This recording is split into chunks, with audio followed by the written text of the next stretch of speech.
அஸ்ட்ரோசைன் channel வாயிலாக உலகெங்கும் வாழ்ந்து கொண்டிருக்கும் சகோதர சகோதரிகளுக்கு அன்பார்ந்த வணக்கங்கள் மற்றும் வாழ்த்துக்கள். இன்றைய பதிவானது சுக்கிர பயிற்சி பலன்கள். சுக்கிர பகவான் மீன மனையில் உச்சமடைய போகிறது. அதாவது உச்சமாக இருக்கின்ற சுக்கிரனால என்ன மாதிரியான மாற்றங்கள் பலன்கள் தரப்போகிறது, அதாவது காலச்சக்கரத்தினுடைய 2ஆம் அதிபதி 7ஆம் அதிபதியான அந்த சுக்கிர பகவான் மீன மனையில் மார்ச் மாதம் 26 வரை உச்சமாக அமர்ந்து பலனை கொடுக்க போகிறது. அப்போது 12 ராசிகளுக்கும் என்ன மாதிரியான பலனுங்கிறத டீட்டெயிலாக இந்த பதிவில் பார்க்க போகிறோம். நம்முடைய சேனலை நீங்கள் ஃபர்ஸ்ட் டைம் பார்ப்பவர்கள் என்றால் மறக்காமல் சப்ஸ்கிரைப் பண்ணிக்கிங்க. மிதுன ராசி அன்பர்களே, சுக்கிர பயிற்சியால் என்ன பலன்? சுக்கிரன் உச்ச பலம் மீனத்தில், அதாவது உங்கள் ராசிக்கு 5ஆம் அதிபதி, பூர்வ புண்ணிய ஸ்தானத்தின் அதிபதி, பஞ்சமஸ்தானத்தின் அதிபதியாக இருக்கக்கூடிய சுக்கிர பகவான் உச்ச பலம் அடைகிறது உங்கள் ராசிக்கு 10ஆம் இடத்துல, தொழில் ஸ்தானத்தில். அதே சுக்கிரன் தான் உங்களுக்கு 12க்குரியவன், விரையாதிபதி உச்ச பலமாக இருக்கிறது. அப்போ என்ன சார் நடக்க போகுது? 5க்குரியவன் உச்சம், பூர்வ புண்ணிய ஸ்தானத்தின் அதிபதி, பஞ்சமஸ்தானத்தின் அதிபதி, குழந்தை ஸ்தானத்தின் அதிபதி உச்சமாக இருக்குது. அப்போ குழந்தைகளால் அனுகூலம், ஆதாயம் இந்த காலகட்டம் நிச்சயமாக உண்டு. குழந்தைகள் நன்றாக படிக்கக்கூடிய சந்தர்ப்ப சூழ்நிலைகளை உருவாக்கும். குழந்தை பாக்கியம் இல்லாத தம்பதிகளுக்கு குழந்தை பாக்கியத்தை கொடுக்கக்கூடிய ஒரு அமைப்புங்கிறது இந்த காலகட்டம் பிரகாசமாக இருக்கிறது. ஏன்னா 5க்குரியவன் வலுப்பெறுகிறார். அப்போ குழந்தைகளால் அனுகூலம், ஆதாயம், குழந்தைகள் நன்றாக படிக்கக்கூடிய அமைப்பு, குழந்தைகள் செட்டில் ஆகக்கூடிய அமைப்பு, குழந்தைகளை நினைத்து வருத்தப்பட்டு கொண்டிருந்தவர்கள் எல்லாம் அந்த வருத்தங்கள் நீங்கக்கூடிய வாய்ப்புகள், சந்தர்ப்பங்கள், குழந்தை படித்தவுடன் வேலை கிடைக்கக்கூடிய அமைப்பு, வெளிநாட்டில் சென்று படிக்கக்கூடிய பாக்கியம். ஸோ இந்த மாதிரி நல்ல விஷயங்கள் நடக்கக்கூடிய ஒரு நல்ல காலகட்டமாக அமையிருக்கிறது. பூர்வீகம், அதாவது இதுவரைக்கும் பூர்வீகத்தில் போகாதவங்க கூட அதை பற்றியான ஒரு அக்கறை இல்லாதவர் கூட இப்போ அந்த அக்கறைங்கிறது இருக்கும். பூர்வீகத்துக்கு சென்று வரக்கூடிய பாக்கியம்ங்கிறது இந்த காலகட்டம் உண்டு. பூர்வீகத்தில் இருந்து வந்த பிரச்சனைகளை தீர்க்கக்கூடிய ஒரு காலகட்டமாக அமைய இருக்கிறது. ஒரு சகோதர சகோதரிகளுக்கு இருந்து வந்த பாக பிரச்சனை, சொத்து பிரச்சனை, இந்த மாதிரி சின்ன சின்ன ஒரு பிரச்சனைகள் ஏதாவது இருந்திருந்தாலும் இந்த காலகட்டத்தில் பேசி சரி செய்யக்கூடிய சந்தர்ப்ப சூழ்நிலைகளை நிச்சயமாக இந்த மிதுன ராசி அன்பர்களுக்கு ஏற்படுத்தி கொடுக்கும். குலதெய்வ வழிபாடு சிறப்பு. இதுவரைக்கும் குலதெய்வத்துக்கு போகாதவர்கள் கூட இந்த காலகட்டம் போகக்கூடிய பாக்கியங்களை உருவாக்கும். குலதெய்வத்தினுடைய அருளாசி என்பது உண்டு. அதாவது அந்த பூர்வீக முன்னோர்களுடைய அருளாசின்னு சொல்லுவேன். அதே சமயத்தில் பார்த்தீங்கன்னா பதவியை கொடுக்கக்கூடிய ஒரு காலகட்டம். ஏன்னா 5க்குரியவன் 10ஆம் இடத்தில் உட்கார்ந்துருக்கு. அப்போ பதவியை எதிர்பார்த்து காத்து கொண்டிருக்கக்கூடிய மிதுன ராசி என்பவர்களுக்கு இந்த காலகட்டம் உங்களுக்கு ஜாக்பாட் தான். பதவி கிடைக்கக்கூடிய, திடீர் அதிர்ஷ்டத்தை கொடுக்கக்கூடிய நல்ல மாற்றங்கள், அதாவது வேலை மாற்றம், தொழில் மாற்றம், உத்தியோக மாற்றம், ஊர் மாற்றம், இந்த மாதிரி எந்த மாற்றத்தை நினைத்து கொண்டிருக்கிறீர்களோ இந்த மாற்றங்கள் நடக்கக்கூடிய அமைப்பு. உங்கள் ஆசைகள் நிறைவேறக்கூடிய வாய்ப்புகள், உங்கள் கனவு நிறைவேறக்கூடிய வாய்ப்புகள், சந்தர்ப்பங்கள்ங்கிறது இந்த காலகட்டம் சிறப்பாக இருக்கிறது. சார், ரொம்ப நாளாக நான் ஆசைப்பட்டுட்டு இருக்கேன், ஒரு வாகனம் வாங்கணும், ஒரு ஆசைப்பட்ட வாகனத்தை வாங்கக்கூடிய யோகம் இந்த காலகட்டம் உண்டு. ஏன்னா சுக்கிரன் தான் வாகனத்துக்கு காரக கிரகம். அந்த வாகனத்துக்கு காரக கிரகம் என்று சொல்லக்கூடிய சுக்கிரன் உச்ச பலம் பெற்று வலிமையாக இருக்கின்ற காரணத்தாலும், பாக்யாதிபதி என்று சொல்லக்கூடிய சனி பகவானுடன் இணைவு பெற்றிருக்கின்ற காரணத்தால் நிச்சயமாக வாகன பாக்கியம் என்பது உண்டு இந்த மிதுனராசி என்பர்கள். அதே சமயத்தில் வீடு வாங்கக்கூடிய யோகம், வீட்டை ஆல்டர் பண்ணக்கூடிய யோகம், இடத்தை வாங்கக்கூடிய யோகம், நிலத்தை வாங்கக்கூடிய அமைப்புகள், இது எல்லாமே சிறப்பாக இருக்கிறது இந்த மிதுன ராசி அன்பர்களுக்கு அப்படின்னு சொல்லலாம். அப்போ விரையாதிபதி உச்சமாக இருக்கார், விரயங்கள் ஏற்படும், சுப விரயங்களாக கன்வெர்ட் பண்ணிக்குவீங்க. என்ன, திருமணம் பாக்கியம் கிடைக்கக்கூடிய அமைப்பு, உங்கள் குழந்தைகளுக்கு திருமணம் செய்து கொள்ளக்கூடிய அமைப்பு, அல்லது உங்களுக்கே நடக்கக்கூடிய அமைப்புகள், அல்லது உங்கள் உறவினர்கள் சகோதர சகோதரிகள் இரத்தபந்த உறவுகளுக்கு நடக்கக்கூடிய அமைப்புகள் சந்தர்ப்பங்கள்ங்கிறது இந்த காலகட்டம் சிறப்பு பெறுகிறது. ஏன்னா நீங்கள் விரயம் ஏற்படுத்தணும், ஒரு பண விரயம் ஏற்படுத்தணும், அது சுபவிரயங்களாக செய்யணும். அப்போ இதெல்லாம் இந்த காலகட்டம் சிறப்பு பெறுகின்ற ஒரு காலகட்டம். 12ஆம் இடம் என்பது முதலீடுகளை குறிக்கக்கூடிய இடம். அப்போ முதலீடுகள் செய்வதற்கும் உகந்த காலகட்டமாக அமைகிறது. தொழில் ரீதியாக இருந்தாலும் சரி, அல்லது உங்களுடைய பிஸ்னஸுக்குள்ளே இன்வெஸ்ட் பண்ணுறதாக இருந்தாலும் சரி, அல்லது உங்களுடைய ஃப்யூச்சருக்காக திங்க் பண்ணி எங்கேயாவது ஒரு இடத்துல ஒரு 10 வருஷத்துக்கு அப்புறம் நமக்கு ஒரு அமௌண்ட் வரணும், அப்போ இப்போ இருந்து ஏதாவது ஒரு சின்ன ஒரு முதலீடு போடணும். ஸோ இந்த மாதிரியான எண்ண ஓட்டங்களை தரக்கூடிய அமைப்புகள் சந்தர்ப்பங்கள் இந்த மிதுனராசி என்பவர்களுக்கு சிறப்பு பெறுகிறது. 12ஆம் அதிபதி உச்சம். 12ங்கிறது வெளிநாடு, வெளி மாநிலம், அந்நிய தேசத்தை குறிக்கக்கூடிய இடம் அல்லவா? அந்த அதிபதி உச்சமாக பாக்யாதிபதியோட 9ஆம் அதிபதியோட சேர்ந்திருக்கிறதுனால தூரதேச பிரயாணங்கள் செல்லக்கூடிய பாக்கியம் உண்டு.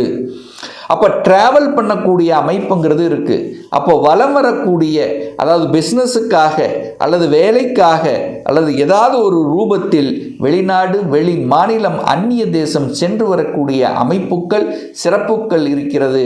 அதன் மூலமாக உங்களுக்கு தொழிலுக்கோ அல்லது ஏதாவது ஒரு ரூபத்திலோ நன்மை தரக்கூடிய தன்மைகள், அதே சமயத்தில் வெளிநாட்டு தொடர்புகள், அந்நிய மதத்தினர் மூலமாக நல்லவைகள் நடக்கக்கூடிய ஒரு நல்ல காலகட்டமாக இந்த மிதுனராசி என்பவர்களுக்கு நிச்சயமாக அமையும்.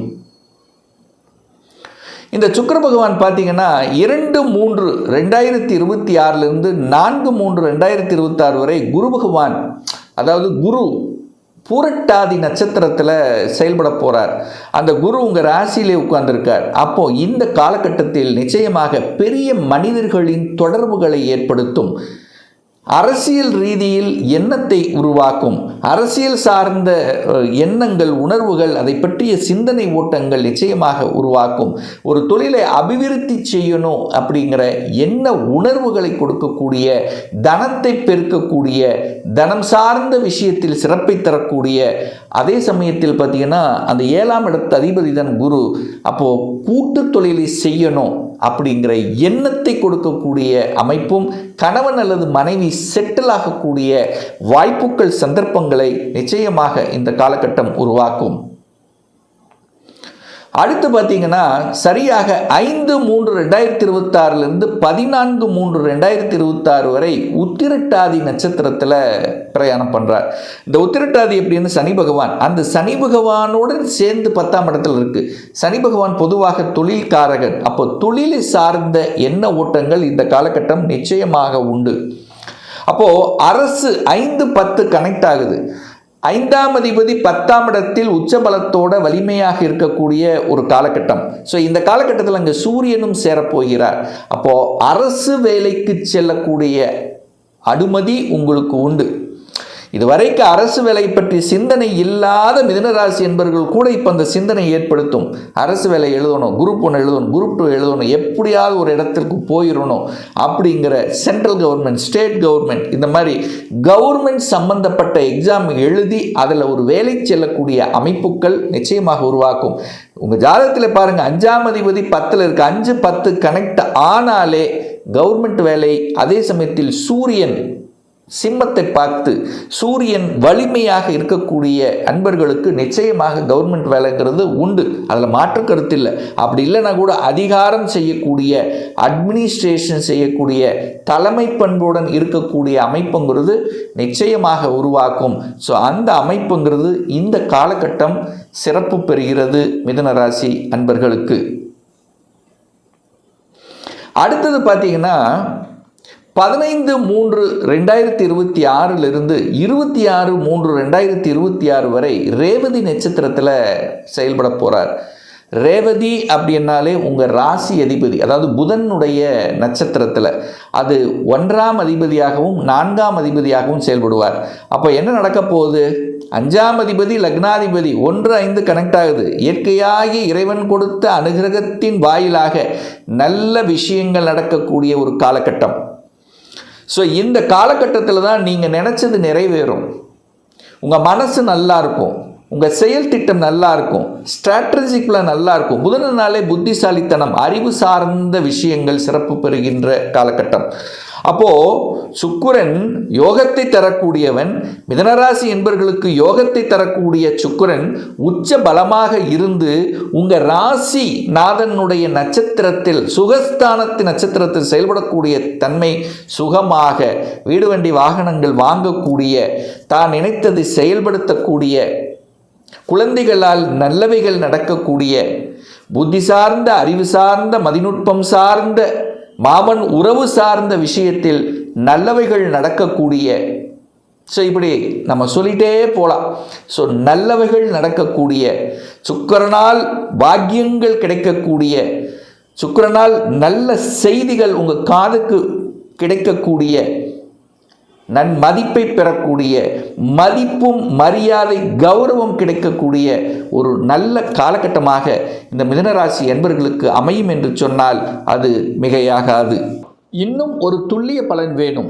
உங்கள் ஜாதகத்தில் கிரகங்கள் எப்படி இருக்குது, என்ன மாதிரியான ஆதிபத்தியம் பெற்றிருக்கு, எத்தனை டிகிரியில் இருக்குது, இப்போ நடப்பு தசாநாதன், புத்திநாதன், அந்தரநாதன், சூட்சுமநாதன் எப்படி இருக்குது என்பதை பொறுத்து நீங்கள் கேட்கக்கூடிய எந்த கேள்வியாக இருந்தாலும் சரி, இந்த 2026 சொந்த தொழில் செய்வதற்குண்டான கொடுப்பினை இருக்கா, அப்படி இருக்கக்கூடிய பட்சத்தில் எப்போ நம்ம சொந்த தொழிலை செய்யலாம், திருமணம் தடைப்பட்டு கொண்டே இருக்கிறது, எப்போதான் சார் திருமணம் நடக்கும், என்ன கோர்ஸ் எடுத்து படித்தா நம்முடைய ஃப்யூச்சர் நன்றாக இருக்கும், எப்போ எனக்கு ப்ரமோஷன் கிடைக்கும், எப்போ நான் வீடு கட்டுவேன், இது போன்ற கேள்விகளுக்கு துல்லியமான பதிலை நம்மால் கூற முடியும். ஒரு பர்சனல் கன்சல்டேஷன் எடுத்துக்கணும், ஒரு சுய ஜாதகம் பார்க்கணும் என்று விருப்பமுடைய அன்பர்கள் டிஸ்பிளே தெரியக்கூடிய நம்பருக்கு வாட்ஸ்அப் மூலியமாகவோ ஃபோன் கால் மூலியமாகவோ தொடர்பு கொண்டு அப்பாயின்மெண்ட் பெற்றுக்கொண்டு நேரடியாகவோ அல்லது ஆன்லைன் மூலமாகவோ கன்சல்டேஷன் எடுத்துக்கலாம். நம்முடைய அலுவலகம் கோயம்புத்தூரில் அமைந்துள்ளது. அதாவது கோயம்புத்தூரிலிருந்து மேட்டுப்பாளையம் செல்லும் வழியில் வெள்ளக்கிணர் பிரிவு அன்னபூர்ணா ஹோட்டலுக்கு அருகில் அமைந்துள்ளது. பிரியர் அப்பாயின்மெண்ட் வாங்கிட்டு நேரடியாக கன்சல்டேஷன் எடுத்துக்கலாம். நிச்சயமாக இந்த பதிவு ஏதாவது ஒரு ரூபத்தில் உங்களுக்கு யூஸ்ஃபுல்லாக இருக்குங்கிறதுல எந்தவித மாற்று கருத்தும் கிடையாது. இந்த ராசி நட்சத்திர நேயர்கள் அனைவரும் வாழ்க வளர்க வளம் பெறுக என்று எனது வாழ்த்தினை தெரிவித்துக் கொண்டு விடைபெறுகிறேன். நன்றி, வணக்கம், வாழ்த்துக்கள்.